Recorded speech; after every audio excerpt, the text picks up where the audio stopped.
প্রশ্ন, কোনো মুসলিম ইসলাহ দেওয়ার সময় কারো খারাপ ব্যবহারের উত্তরে যদি সেও একই ধরনের ব্যবহার করে তাহলে সেটা কি সঠিক হবে?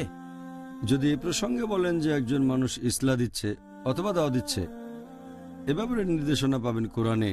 আল্লাহ পবিত্র কোরআনে বলেছেন, সূরা নাহল অধ্যায় নম্বর 16 আয়াত নম্বর 125, উদু ইলা সাবিলি রাব্বিকা বিল হিকমা ওয়াল মাউইযাতিল হাসানা ওয়াজাদিলুম বিল্লাতি আহসান। যার মানে মানুষকে তোমার প্রতিপালকের পথে আহ্বান করো, সদুপদেশ ও হিকমত দ্বারা তাদের সাথে তর্ক করো, তাদের যুক্তি দেখাও সবচেয়ে উত্তম ও গ্রহণযোগ্য পন্থায়। তাহলে আপনি যদি দাওয়ার কথা বলেন অথবা ইসলার কথা বলেন, সেটা করব হিকমা আর হুসনার সাথে, সবচেয়ে উত্তম আর গ্রহণযোগ্য পন্থায় হিকমতের সাথে। ধরেন আপনি কথা বলছেন মুসলিম বা অমুসলিমের সাথে আর ইসলাম বা দাওয়া দিচ্ছেন, হয়তো সে রেগে গিয়ে অভিশাপ দিল অথবা গালাগালি করতে লাগলো, তারপরও আমরা তাকে ভালোবাসবো, আমাদের নবী যেটা করে গেছেন। আর আমাদের নবীর জীবনে এরকম দেখবেন যে অনেক সময় অমুসলিমরা নবীকে বিপদের মধ্যে ফেলেছিল, নবী অন্যদের মতো করে প্রতিশোধ নেননি।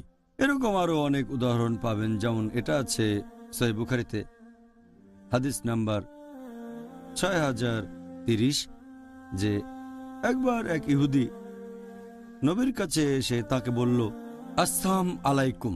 আসসালাম আলাইকুমের মানে হচ্ছে আপনার মৃত্যু হোক। নবী তাকে উত্তরে বললেন, তোমার বেলায়ও। হযরত আয়েশা রাদিয়াল্লাহু আনহা আমাদের নবীর স্ত্রী, তিনি এটা শুনলেন আর খুব রেগে গেলেন। তিনি সেই ইহুদিকে বললেন, তোমার উপর আল্লাহর অভিশাপ পড়ুক, তোমার উপর আল্লাহর ক্রোধ পড়ুক। তিনি খুবই রেগে গিয়েছিলেন।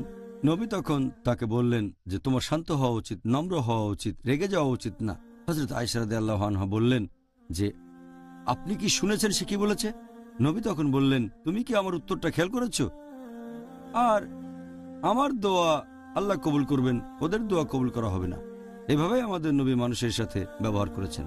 এরপর আরেকটা হাদিস সহিহ মুসলিমে খণ্ড নম্বর 4 হাদিস নম্বর 6280, যে মানুষটা ন্যায়নিষ্ঠ তার অভিশাপ দেয়া উচিত না। তার মানে যে লোক আন্তরিক, একজন বিশ্বাসীর এটা করা উচিত না। বিশ্বাসী মুসলিমের অন্যকে অভিশাপ দেওয়া উচিত না, অভিশাপ, বকাঝকা, গালমন্দ করা ইত্যাদি। আর এই হাদিসটা আছে তিরমিজিতে হাদিস নাম্বার 2019, যে একজন বিশ্বাসীর অন্যকে অভিশাপ দেওয়া উচিত না। অন্যকে অভিশাপ দেওয়াটা একজন বিশ্বাসীকে মানায় না। আর এজন্য নবী সবসময় বলতেন যে, অনেকবার তিনি কথা বলেছেন যে আমি এসেছি দয়া আর আশীর্বাদ হিসেবে, কাউকে অভিশাপ দিতে আমি আসিনি। তাহলে বুঝতে পারছেন আমাদের এই দৃষ্টান্ত অনুসরণ করতে হবে। আর আল্লাহ পবিত্র কোরআনে বলেছেন সূরা আহজাব অধ্যায় নম্বর 33 আয়াত নম্বর 21, নিশ্চয়ই নবীর চরিত্রের মধ্যে রয়েছে সবচেয়ে উত্তম আদর্শ। যখন দাওয়াত দেব অথবা ইসলাহ দেব, আমরা কখনো রেগে যাব না, প্রতিশোধ নিতে চাইব না, তাদের মন জিতে নেব। প্রতিশোধের চেয়ে মন জিতে নেওয়া অনেক ভালো। আমরা হব দয়ালু, নরম আর ক্ষমাশীল। জাযাকাল্লাহ খায়র।